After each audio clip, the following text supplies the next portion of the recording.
Okay, so question 3. We've got surds here which we've got to simplify. So we've got to get square root of 50 looking like something root 2.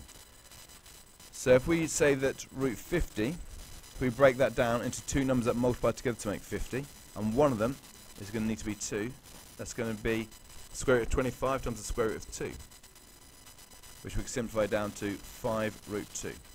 So square root of 50 is going to be 5 root 2. Take away. Then we do the same with 18. So the square root of 18 is going to be the square root of something times the square root of something.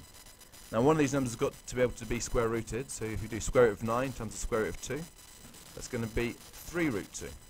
So 5 root 2 minus 3 root 2, that gives us 2 root 2. So our value of a here is number 2. Hence or otherwise we've got to simplify this here. So what we've now done is, because it says hence, it means that we've got to use part A. And there are other ways of doing it, but they're very much a long way around. So whenever you see the word hence in the question, it means use your previous part of your question. So we've got to simplify this. Now we know that 50 minus root 50 minus root 18 from part A simplifies down to 2 root 2. So if we rewrite that fraction out, we've got 12 root 3 over 2 root 2. Now if we've got something that looks like this, the way we get rid of the square root on the bottom is we times the top and bottom by the square root of 2.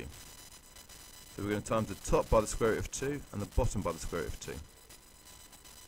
So 12 times root 2 we can't do, but if we've got the root 3 times root 2, that's going to give us 12 root 6. So we can only multiply numbers when they're both in the square roots.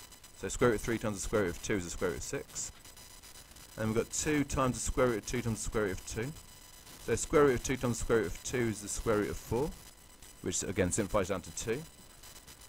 So then if we simplify that, that's going to be 12 root 6. Square root of 4 is 2. So that's going to be 2 times 2, which is 4. So we've got 12 root 6 over 4. Then we can simplify, if we look at this 12 over 4 here, we can simplify the fraction 12 over 4. So 12 divided by 4 is just 3. So that goes to 3 root 6. And that's question 3.